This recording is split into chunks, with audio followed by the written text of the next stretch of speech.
All right, good afternoon. In just a few minutes, we will be joined virtually by Ross Smith, who, as you know, is World Food Programme's Director of Emergency Preparedness and Response. He will brief you on the situation in Gaza and the incidents around the WFP convoy that happened over the weekend, and he will be connected from Rome. Tomorrow, we will be joined by the chief economist of the Food and Agricultural Organization, Maximo Torero. He will brief you on the food price inflation and what to expect at the upcoming State of Food Security and Nutrition of the World Report 2025. Tomorrow's going to be a busy day. I'm telling you that now. Tomorrow at 9 a.m. Here at UN headquarters, the Secretary General will deliver a special address entitled Moment of Opportunity, Supercharging the Clean Energy Age. This is a follow-up to his Moment of Truth speech last year on climate. In his address, Mr. Guterres will highlight that the clean energy future is no longer a promise, it is a fact, and no government, no industry, and no special interests can stop it. Although unstoppable, the energy transition is not yet fast enough or fair enough, and he is expected to tell you. He will also share new data from a specialized technical report prepared by his climate action team with the support of various UN agencies, funds, and programs, as well as leading international institutions. The report, which will be released tomorrow, shows the latest available science and evidence on the progress and opportunities and benefits of the emerging clean energy economy. If you can't join in person, I think you've all received RSVPs on how to connect, and the speech will be broadcast live on UN Web TV. Then at 10 o'clock tomorrow, the Secretary General will deliver remarks to the Security Council's open debate on the maintenance of international peace and security, promoting international peace and security through multilateralism and peaceful settlement of disputes. He's expected to note that around the world we can see the utter disregard for, if not the outright violation of international law, including international human rights law, international refugee law, international humanitarian law, and the UN Charter itself, and all of this without any accountability. The Secretary General is expected to highlight that diplomacy may not have always succeeded in preventing conflicts, violence, and instability, but it still holds the power to stop them. I also expect him to speak to the situation in Gaza in his remarks tomorrow. This morning in the General Assembly Hall, the Secretary General spoke to the high-level political forum. He underscored that this year the forum arrives at a time of profound challenges, but also real possibility, mentioning the pandemic agreement adopted by the World Health Organization, government commitments at the third UN Ocean Conference, and also the fourth International Financing for Development Conference, where countries agreed to a new vision for global finance. He noted that these are not isolated wins. The Secretary General also highlighted there are signs of momentum, signs that multilateralism can deliver, and that transformation is not only necessary, it is possible. Those remarks were all shared with you. Turning to the situation in Gaza, and as you heard in his remarks this morning, the Secretary General said that the mass shooting and killings of people seeking United Nations aid for their families in Gaza is an atrocious and inhumane act which he utterly condemns.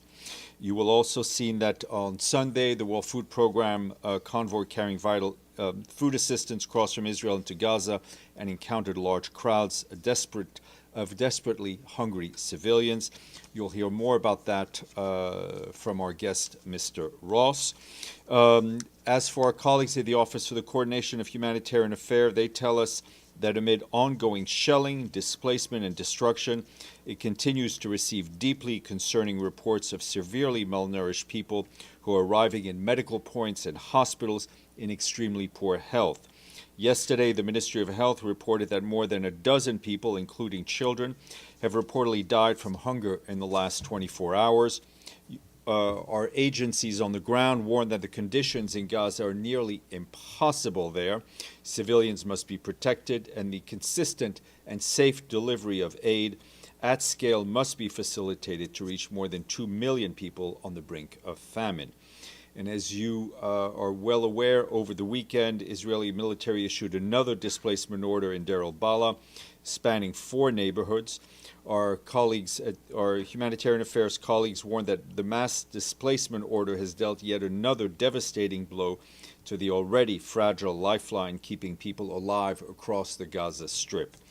This directive cuts through the Deir al-Balah all the way to the Mediterranean Sea, further fragmenting the Strip and pushing people into overcrowded, unsafe areas with no shelter and no access to the most essential supplies needed to survive.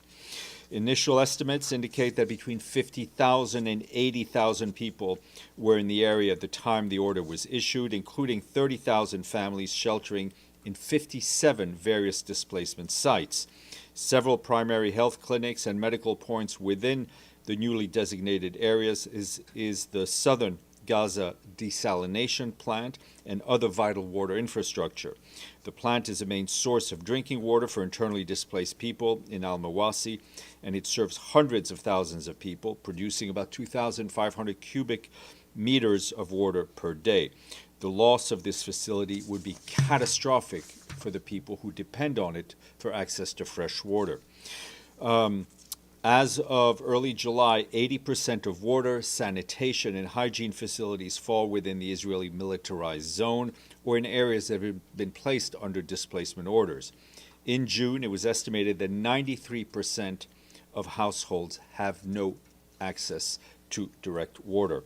UN staff are remaining in Deir al-Balah. They are spread across a dozen premises. Their coordinates, their location, have been shared with all relevant parties to this conflict. These locations, as with all civilian sites, must be protected, regardless of the issuance of the displacement orders. Meanwhile, our humanitarian partners have relocated to the northern part of Deir al-Balah or Al-Mawasi. OCHA reminds us that 87.7% of the Gaza is now under displacement orders or within displacement zones, squeezing about 2.1 million people into a fragmented area of the Strip where hardly any services are available. UN agencies also tell us that 1.35 million people in Gaza need shelter and household items. Harsh weather, humidity, overcrowding, and frequent disassembly and reassembly of tents and tarpaulins lead to a shorter lifespan of shelter items, further exacerbating the dire situation. No shelter supplies have been allowed to enter Gaza for more than 4 months. That's 140 days. Meanwhile, the fuel crisis continues. The limited quantity that have been allowed to enter Gaza in recent days are hardly sufficient. UN agencies and our partners are prioritizing this fuel for the most critical operations. And just to update you on the efforts of our new humanitarian coordinator for the occupied Palestinian territory, Ramiz Al-Akbarov, who arrived recently. He met with the Prime Minister of the State of Palestine, Dr. Mohammed Mustafa, in Ramallah. At a press conference, Dr. Al-Akbarov called for an immediate and permanent ceasefire, the unconditional release of the hostages, and the lifting of all restrictions and on access to people in Gaza. To address immediate needs, he said humanitarian organizations must be able to use a traditional system of aid delivery, noting that these are currently undermined by violence, including armed looting and recurrent shooting at civilians seeking aid, which he said must be independently investigated. Turning to Yemen, we've seen the recent escalation between the Houthis and Israel, and I can tell you that the Secretary General is deeply concerned about the renewed airstrikes on Hudaydah port conducted by Israel today. These strikes occurred while the UN mission to support the Hudaydah agreement was patrolling locations in the northern part of the port. The Secretary General is also deeply concerned about the continuing missile and drone strikes conducted by the Houthis against Israel. He urges all involved to cease all attacks immediately. The Secretary General recalls that international law, including international humanitarian law as applicable, must be respected by all parties at all times, including the obligations to respect and protect civilian infrastructure. The Secretary General remains profoundly concerned about the risk of further escalation in the region and reiterates his call once again to all involved to cease all military actions and to exercise maximum restraint. The Secretary General also reiterates the call for the immediate and unconditional release of all UN and other personnel arbitrarily detained by the Houthi authorities. And I have a statement to share with you, which I was just given, but the font is small, so I need my glasses. This is on the situation in Gaza. The Secretary General is appalled by the accelerating breakdown of humanitarian conditions in Gaza, where the last lifelines keeping people alive are collapsing. He deplores the growing reports of children and adults suffering from malnutrition. The Secretary General strongly condemns the ongoing violence, including the shooting, the killing, and the injuring of people attempting to get food for their families. Civilians must be protected, civilians must be respected, and they must never, ever be targeted. The population in Gaza remains gravely undersupplied with the basic necessities of life. Israel has the obligation to allow and facilitate by all means at its disposal the humanitarian relief provided by the United Nations and other humanitarian organizations. The Secretary General notes that the intensification of hostilities in recent days comes as the humanitarian system is being impeded, undermined, and endangered. A new evacuation order in parts of Deir al-Balah, homes for tens of thousands, pushes people into more desperate conditions and further displacement and restricts our ability to deliver life-saving aid. As I mentioned, UN staff is remaining in Deir al-Balah, and 2 UN guest houses have been impacted, despite the parties having been informed of the location of UN premises, which, as you well know, are inviolable. These locations, as with all civilian sites, must be protected regardless of evacuation orders. The Secretary General reiterates his urgent call for the protection of civilians, including humanitarian personnel, and the provision of essential resources to ensure their survival. He once again calls on the immediate and unconditional release of all hostages. We stand ready to significantly scale up our humanitarian operations. The time for a ceasefire is now. Moving to southern Lebanon, where our blue helmets at UNIFIL tell us that Israeli Defense Forces' military activities in their area of operations. Yesterday, peacekeepers observed heavy machine gun fire from an IDF position across the blue line in Sector East. Our peacekeepers were forced to take shelter, and thankfully no injuries were reported. Over the past few days, peacekeepers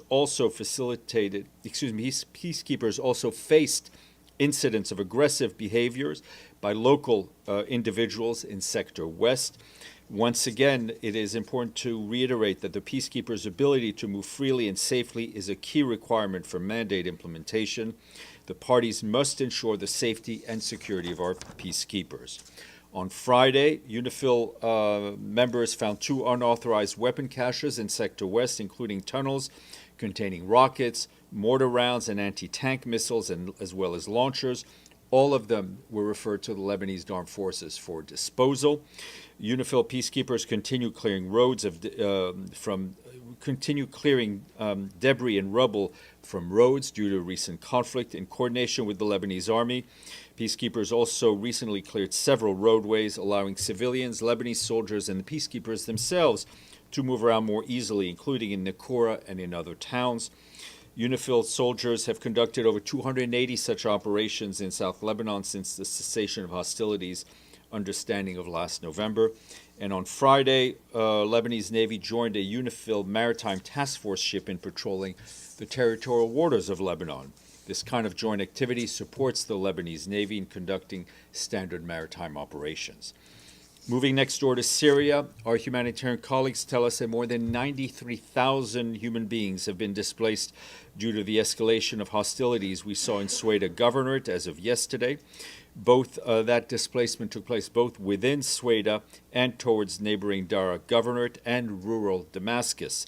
In Sweda, most displaced people are being hosted by local communities and at least 15 reception centers. Some 30 collective shelters have also been opened in Dara. According to reports, a number of hospitals and health centers in Sweda are out of service. Water infrastructure has been critically damaged, disrupting services for over a week. Significant cuts to electricity have also been reported, as well as disruptions to food and other supplies. Our colleagues in the Office of the Coordination of Humanitarian Affairs and working with our humanitarian partners and the interim authorities are working to facilitate a direct visit to Sweden to assess the needs and deliver further assistance when security conditions allow it. Meanwhile, we're engaging with all relevant parties at all levels to facilitate humanitarian access and ensure the protection of people caught up in violence.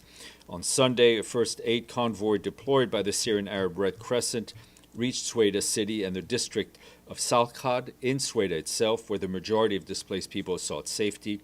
32 trucks carried aid provided by our colleagues at the World Food Program and UNICEF, as well as other partners. Teams are delivering vital food, water, medical supplies, and fuel to impacted people.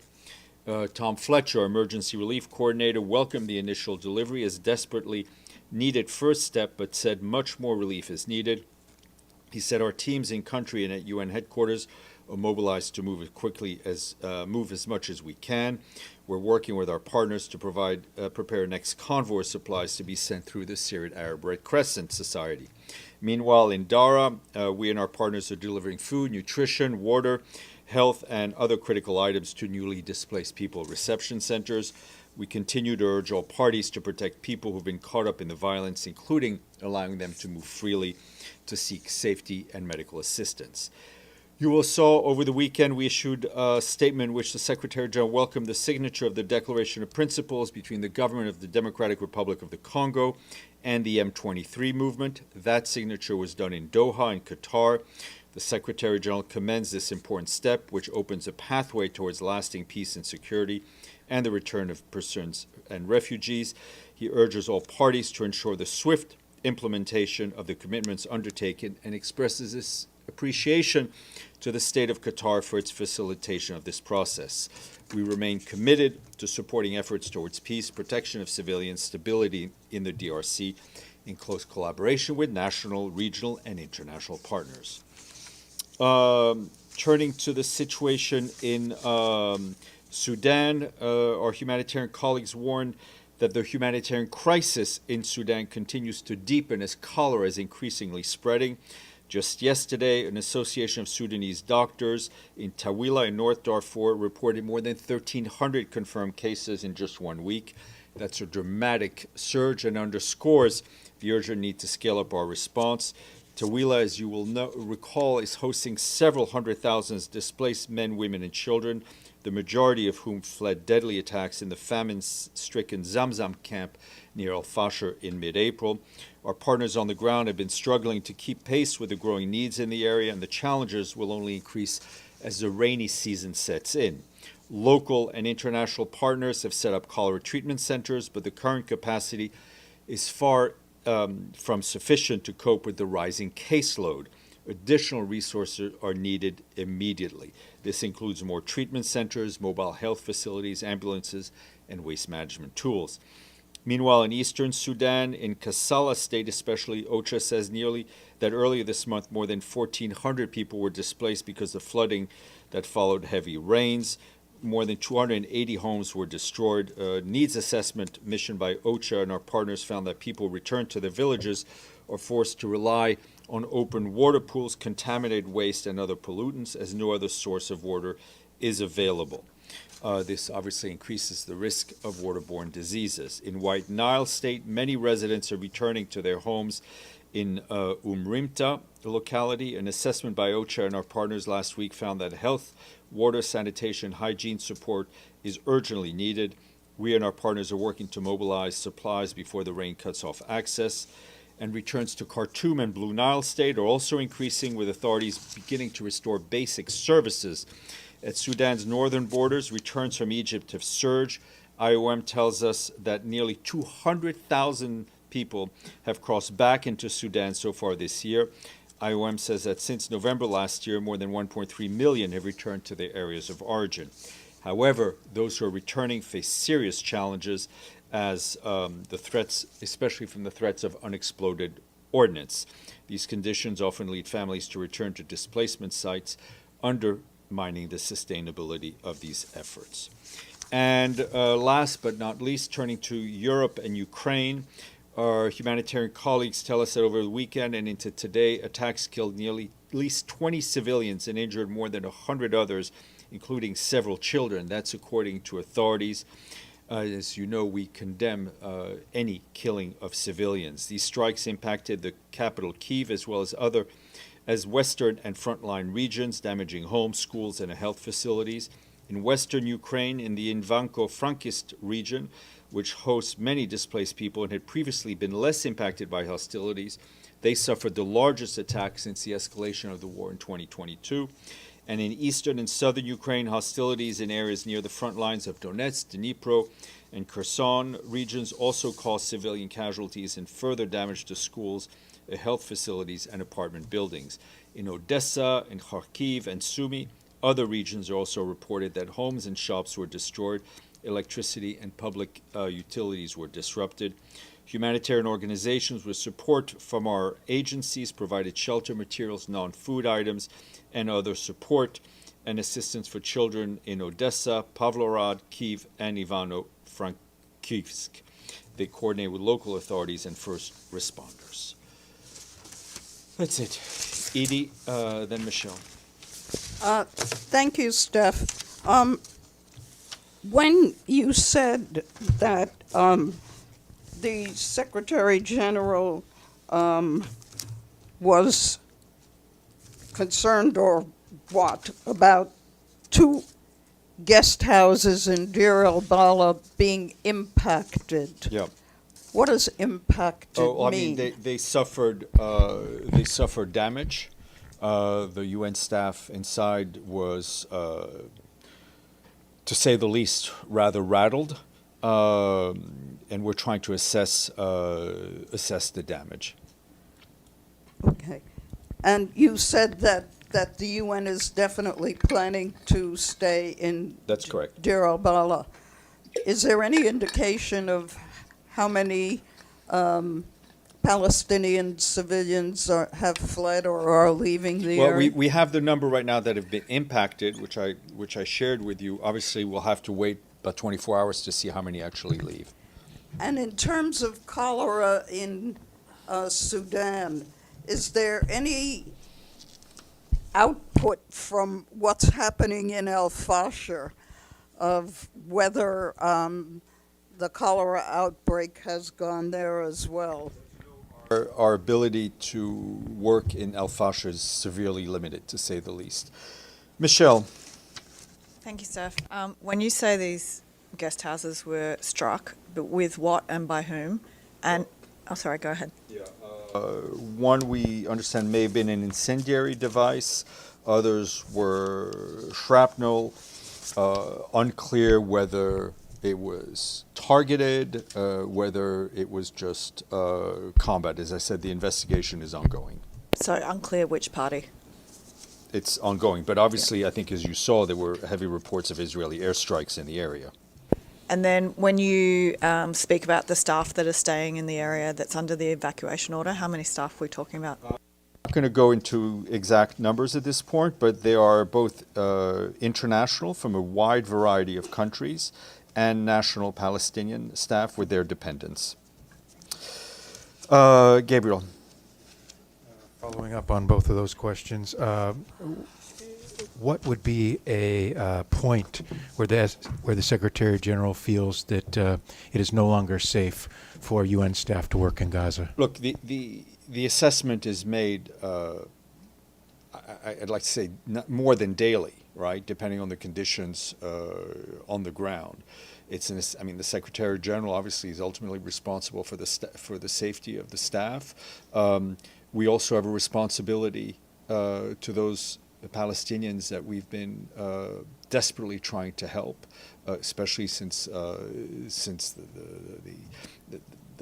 this war, this phase of the conflict started.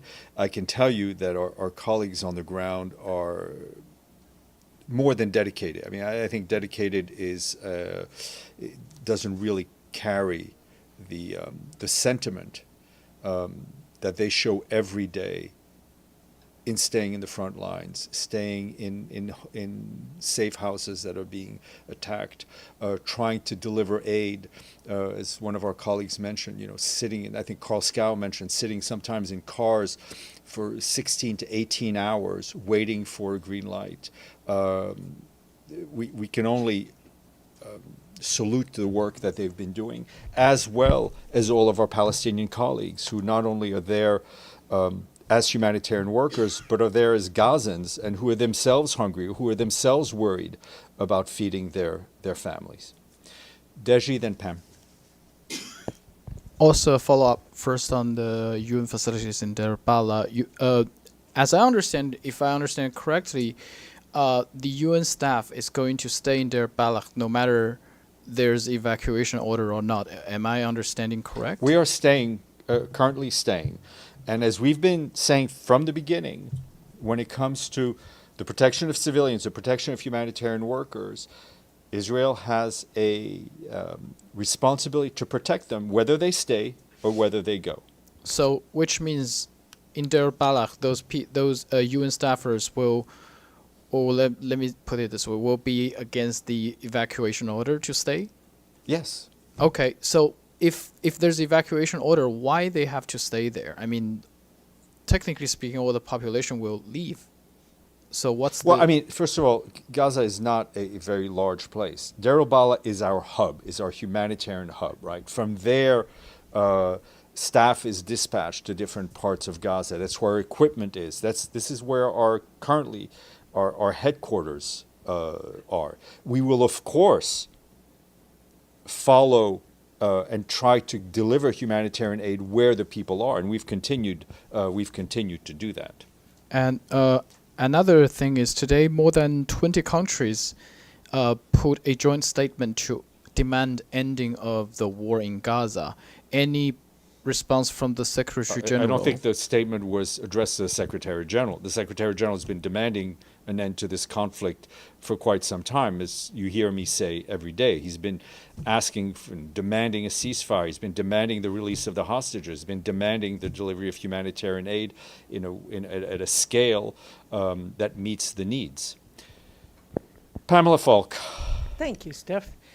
Late last night, Iran announced that Friday they will be meeting with the E3, France, UK, and Germany on the JCPOA. And the Iranian argument is that there is no legal justification for imposition of the snapback provisions given some of the non-participation in JCPOA. UN is a party to the agreement. What is the UN's view on snapbacks? No, we are not, the issue of snapback is in a Security Council resolution drafted and adopted by Security Council members. We welcome the dialogue between the Europeans and the Iranians, and let's hope for a return to the JCPOA, a return to dialogue, and a return to the cooperation between Iran and the IAEA. And so UN itself, no one affiliated with all of the negotiations. We are not at those discussions. Thank you. Okay. Yes, sir. Just today, Secretary General met with the Pakistani Foreign Minister today. And there is a brewing crisis over there after this ceasefire which is on a hold. Was there any discussion on India-Pakistan situation and how the Secretary General regards Pahalgam as a disputed territory or part of India? I do not have a readout yet of that meeting. As soon as I have something, I will share it with you. Stefano. Thank you, Stefan. The United States is the only country that has a leverage on Israeli government at the moment. So does the Secretary General think that the fact that the United States doesn't have at the UN at the moment an ambassador yet, all these months is not been able to really establish a policy with the United States that could help, use this leverage in convincing I'm not, Israel Stefano, to I'm not to sure do I something. understand the question addressed to me. What I'm just trying to say is that I suspect that the Secretary General, when has to now deal with Israel, that is in the lowest point of the relationship, I believe, between Israel and the United Nations. The only way is going through the United States. Is it correct to say something like that? I will leave all that analysis to you. We continue to have very regular contacts with the Israeli authorities in Jerusalem and in Tel Aviv. We continue to push those countries that have an influence on the parties to use that influence to bring an end to the conflict in Gaza. So when was the last time the Secretary General had a contact with the U.S. government? Who was the highest? With who? With the U.S. We're talking about U.S. Israel. government, about Gaza, about the situation. We in Gaza. continue to be in touch with the U.S. authorities. Okay, I don't. Any questions online? I don't.